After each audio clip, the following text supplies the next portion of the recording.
দি deep ডাইভের এই গভীর বিশ্লেষণে স্বাগত। চারপাশের অসংখ্য তত্ত্ব আর ধারণার পাহাড় থেকে সবচেয়ে প্রাসঙ্গিক আর চিন্তা জাগানো বিষয়গুলো ছেকে বের করার এই যাত্রায় আজ আমরা প্রবেশ করতে যাচ্ছি দর্শন এবং যুক্তির দারুণ একটা জগতে।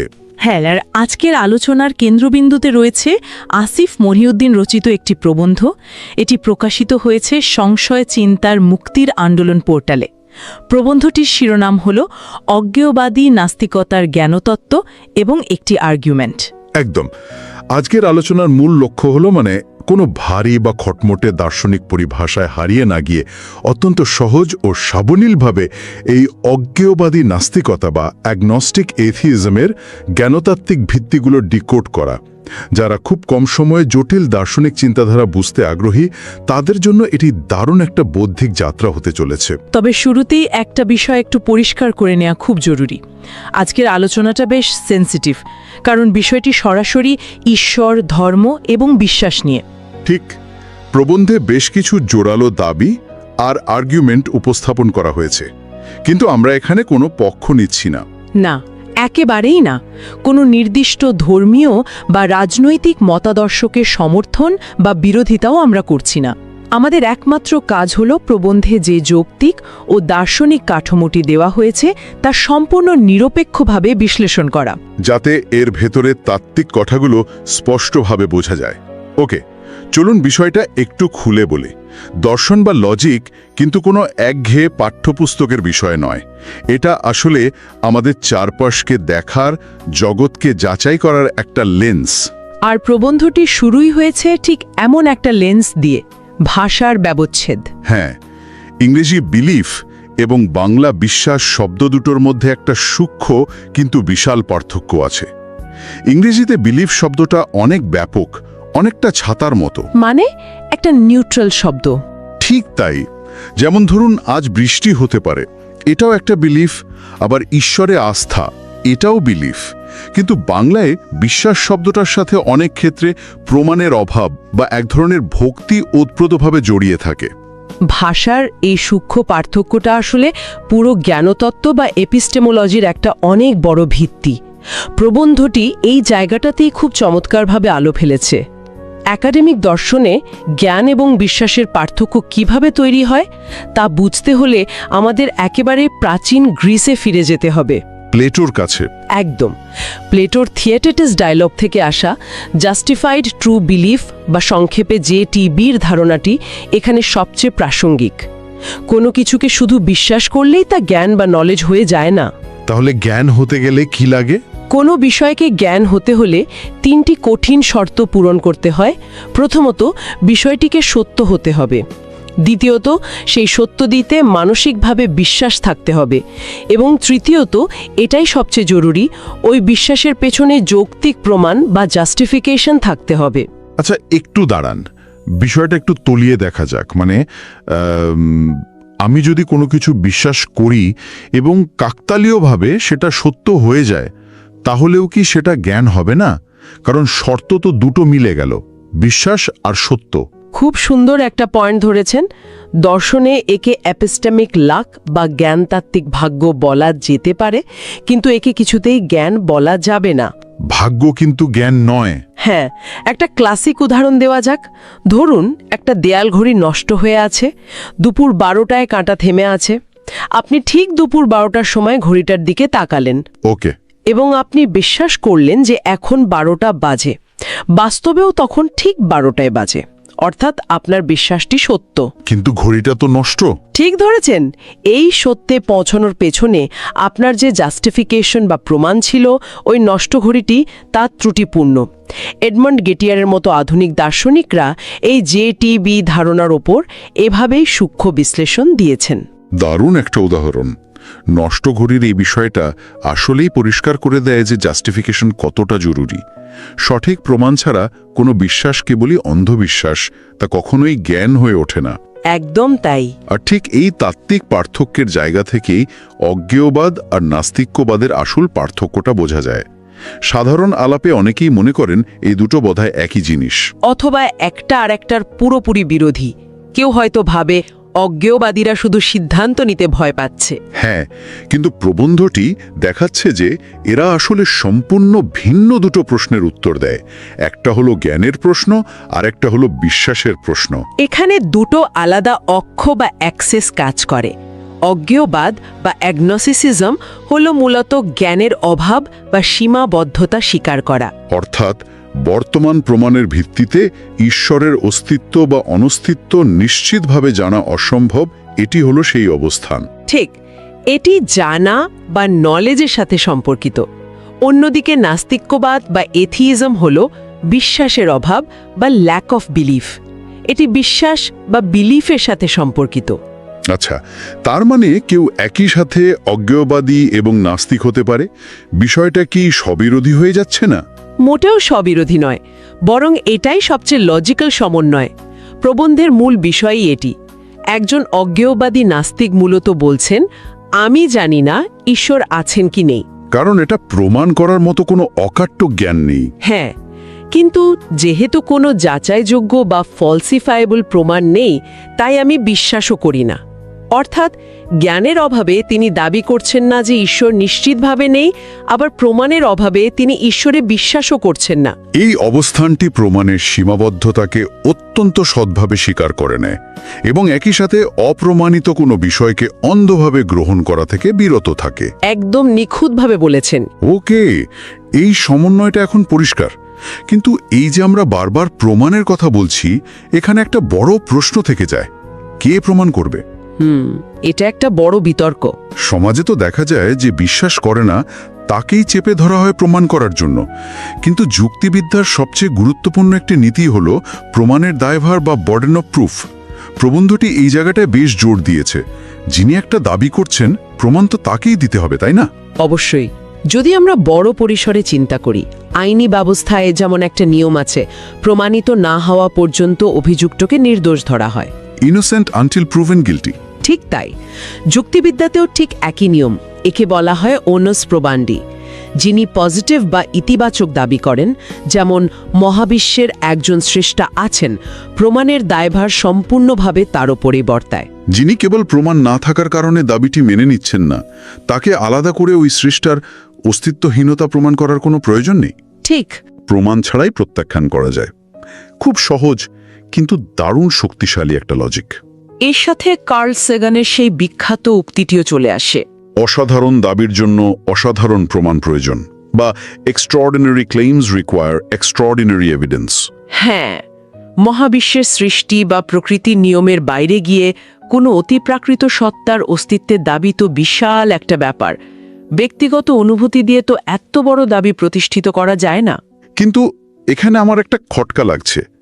প্রমাণের অভাব মানে কি আমরা ধরে নেব যে বিষয়টা মিথ্যা? প্রমাণ না পাওয়া পর্যন্ত আমাদের অবস্থান কি হওয়া উচিত? বিজ্ঞান এবং দর্শনে একে নাল হাইপোথেসিস বা নাল হাইপোথেসিস বলা হয়।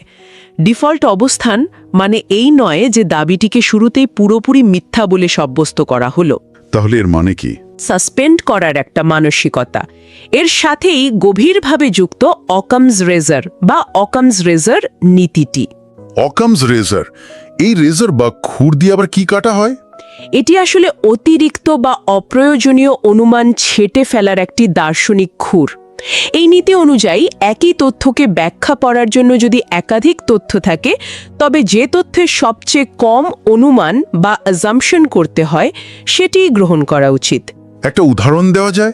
ধরুন, সকালে উঠে দেখলেন আপনার বাড়ির উঠোন ভিজে আছে। এর একটা সহজ প্রাকৃতিক ব্যাখ্যা হতে পারে রাতে বৃষ্টি হয়েছে। আর অন্য ব্যাখ্যা? আরেকটা ব্যাখ্যা হতে পারে রাতে ভিন গ্রহের প্রাণীরা মহাকাশযান নিয়ে এসে পানি ছিটিয়ে দিয়ে গেছে। বুঝতে পেরেছি।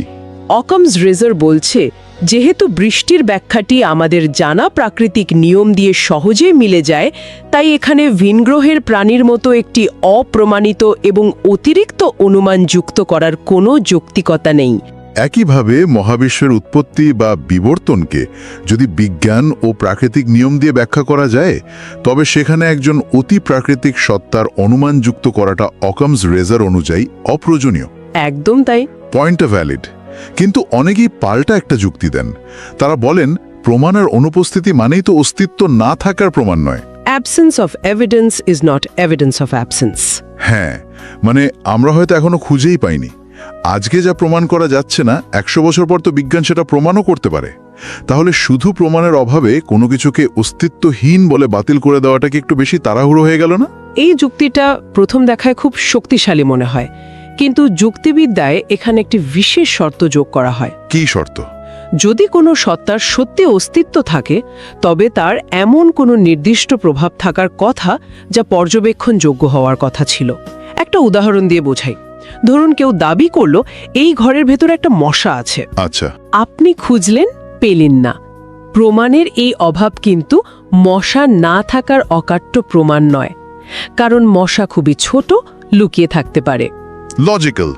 কিন্তু কেউ যদি দাবি করে যে এই ঘরের ভেতর একটা জ্যান্ত হাতি আছে, আর আপনি তন্ন তন্ন করে খুঁজেও কোনো হাতির পায়ের ছাপ বা গন্ধ কিছুই পেলেন না, তখন কিন্তু ওই প্রমাণের অনুপস্থিতিটা হাতি না থাকার একটা অত্যন্ত শক্তিশালী প্রমাণ হয়ে দাঁড়ায়। ঠিক বলেছেন। তার মানে যে সত্তার প্রভাব পুরো মহাবিশ্বে দৃশ্যমান হওয়ার কথা, তার কোনো বস্তুনিষ্ঠ প্রমাণ না পাওয়াটা আসলে বড় ধরনের একটা প্রশ্নবোধক চিহ্ন তৈরি করে। এখানেই তো সেই গড অব দ্য গ্যাপস বা শূন্যস্থানের ঈশ্বর ফ্যালেসি চলে আসে। হ্যাঁ, প্রবন্ধেও এই যুক্তির দুর্বলতা নিয়ে আলোচনা করা হয়েছে। মানুষের ইতিহাসে দেখা যায় যা কিছুই আমরা বুঝতে পারিনি সেখানে ঈশ্বরকে বসিয়ে দেওয়া হয়েছে। একসময় বজ্রপাত কেন হয় মানুষ জানত না, মনে করা হতো দেবতা রাগ করে আকাশ থেকে আগুন ছুড়ছেন। পরে বিজ্ঞান দেখালো এটা নিহাতি মেঘের ঘর্ষণে তৈরি হওয়া স্ট্যাটিক ইলেকট্রিসিটি। একদমই তাই। বিজ্ঞানের ইতিহাসে এরকম অজস্র উদাহরণ আছে যেখানে অজ্ঞতার শূন্যস্থানগুলো অতি প্রাকৃত ব্যাখ্যা দিয়ে পূরণ করা হয়েছিল, কিন্তু পরে প্রাকৃতিক ব্যাখ্যা পাওয়া গেছে। তাই কেবল বর্তমানের অজ্ঞতাকে পুঁজি করে আমরা জানি না কিভাবে হলো, অতএব ঈশ্বর করেছেন, এই উপসংহারে পৌঁছানোটা যৌক্তিকভাবে একটি ফালাসি। আর এই ফ্যালাসি এবং এতক্ষণ ধরে আলোচনা করা অন্যান্য দুর্বলতাগুলোর ওপর ভিত্তি করেই প্রবন্ধটিতে অজ্ঞেয়বাদী নাস্তিকতার আর্গুমেন্টের 4টি মূল ভিত্তি দাঁড় করানো হয়েছে। চলুন এগুলোকে একটা একটা করে ডিকোড করি। চলুন, প্রথম ভিত্তিটা তো আমরা আগেই আলোচনা করেছি, বার্ডেন অফ প্রুফ বা প্রমাণের দায়ভার। যে দাবি করবে প্রমাণ তাকেই দিতে হবে। ডিফল্ট অবস্থান হল প্রমাণের অভাবে বিশ্বাস না করা। দ্বিতীয় ভিত্তিটা কি? দ্বিতীয় ভিত্তিটি হল প্রমাণের বাস্তবিক অভাব এবং প্রচলিত দার্শনিক যুক্তিগুলোর লজিক্যাল দুর্বলতা, যেমন ধরুন কসমোলজিক্যাল আর্গুমেন্ট বা ফার্স্ট কজ আর্গুমেন্ট। ও, এটা তো খুব পপুলার। হ্যাঁ, এই যুক্তিতে বলা হয় মহাবিশ্বের সবকিছুই কোনো না কোনো কারণে তৈরি হয়েছে, তাই পুরো মহাবিশ্বেরও একটা কারণ বা স্রষ্টা থাকতে হবে।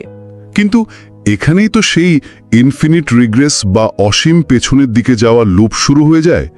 যদি বলি মহাবিশ্ব ঈশ্বর সৃষ্টি করেছেন, তখন খুব স্বাভাবিকভাবেই প্রশ্ন আসে, তাহলে ঈশ্বরকে কে সৃষ্টি করেছে? ঠিক।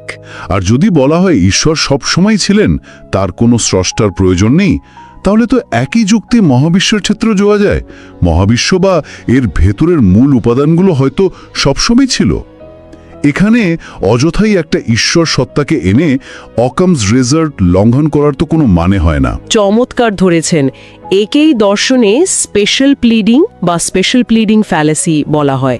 আপনি সব কিছুর জন্য কারণ খুঁজছেন, কিন্তু একজনের বেলায় এসে নিজের নিয়ম নিজেই ভেঙে বলছেন এর কোনো কারণ লাগে না।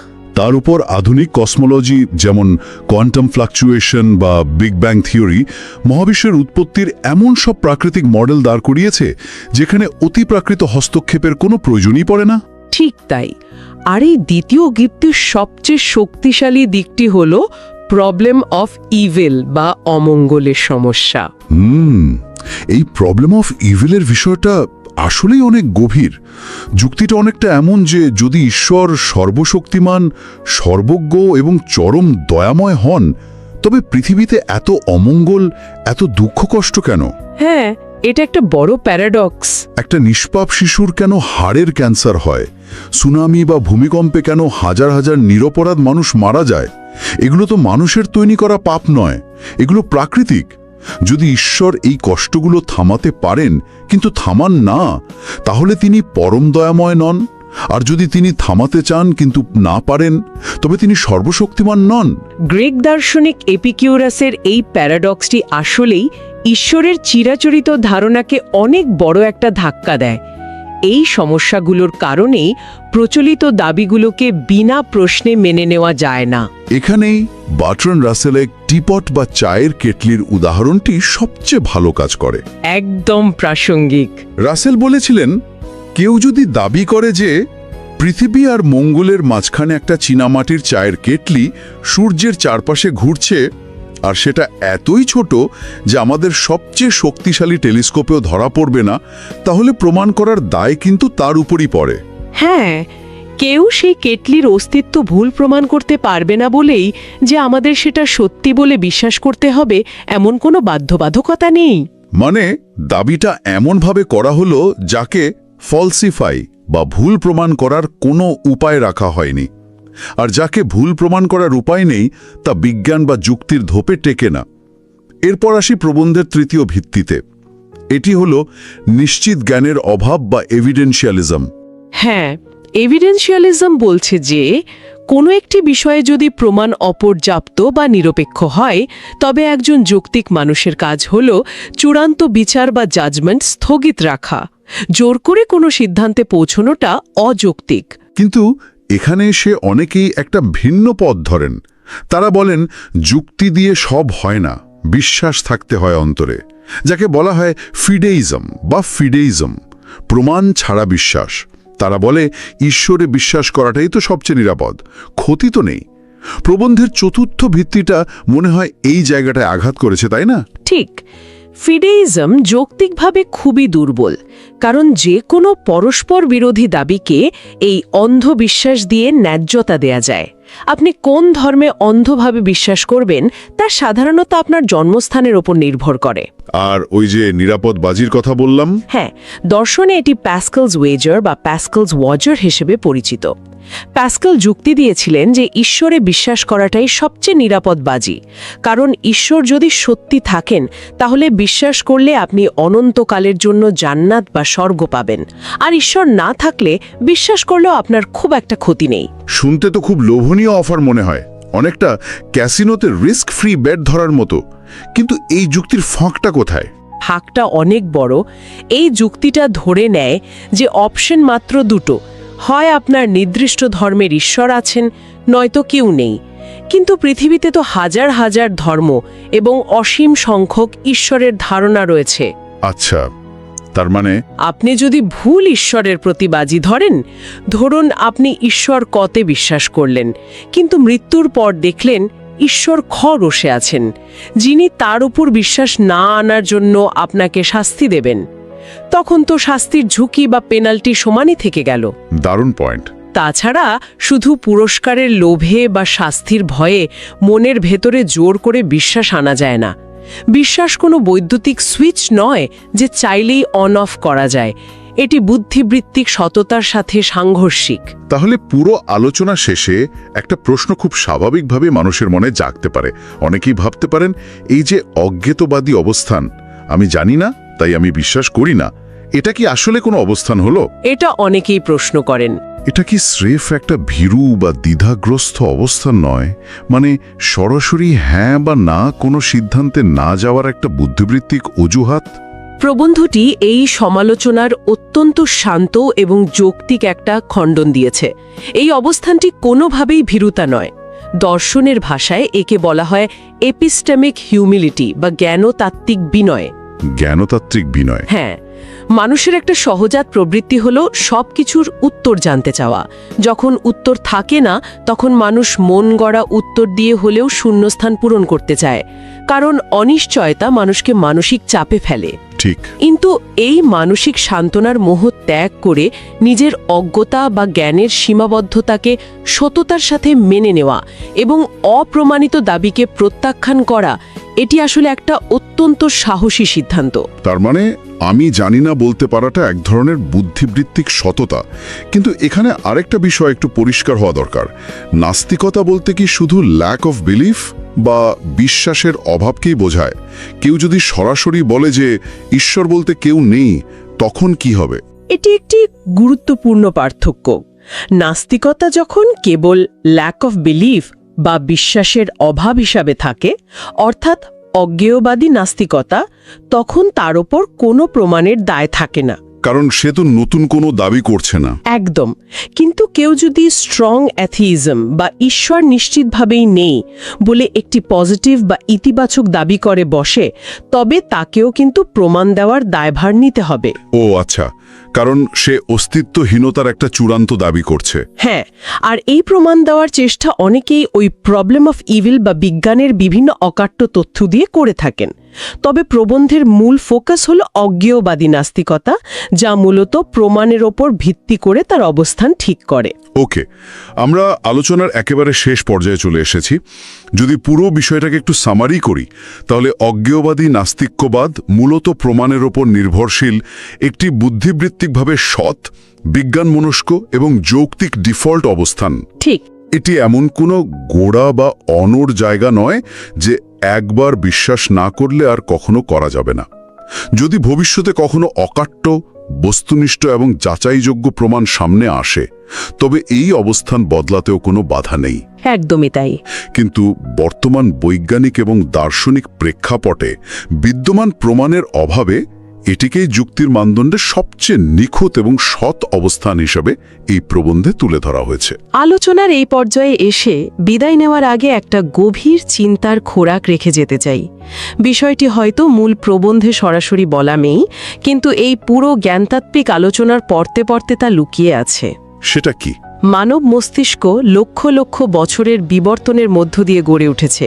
আমাদের স্নায়ুতন্ত্রের একটা বড় কাজ হলো টিকে থাকার জন্য চারপাশের ঘটনাগুলোর পেছনে প্যাটার্ন বা অদৃশ্য কারণ খোঁজা, যাকে ইংরেজিতে বলে এজেন্ট ডিটেকশন। হ্যাঁ, বনে পাতা খসখস শব্দ শুনলে আদিম মানুষ ভাবত কোনো শিকারী প্রাণী লুকিয়ে আছে, বাতাস নয়। এই যে অজানা বিষয়গুলোতে কোনো সত্তার উপস্থিতি কল্পনা করা, এটি আমাদের জৈবিক বা বায়োলজিক্যাল ডিফল্ট সেটিং। দারুণ একটা পয়েন্ট। তাহলে আজ দর্শন এবং বিজ্ঞানের এই যে যাচাইযোগ্য প্রমাণের কড়া দাবি নিয়ে আমরা এতক্ষণ আলোচনা করলাম, এটি কি আসলে মানবজাতির নিজেরই সেই আদিম প্রবৃত্তি বা বিবর্তনীয় কাঠামোর বিরুদ্ধে এক বিশাল বুদ্ধিবৃত্তিক বিদ্রোহ নয়? আমাদের নিজেদেরই মগজের আদিম কাঠামোর বিরুদ্ধে যুক্তির এই লড়াই সত্যি অসাধারণ একটা চিন্তা। সবাইকে এই গভীর প্রশ্নটি নিয়ে ভাবার আমন্ত্রণ জানিয়ে আমাদের আজকের এই বিশ্লেষণ এখানেই শেষ করছি। ভালো থাকবেন।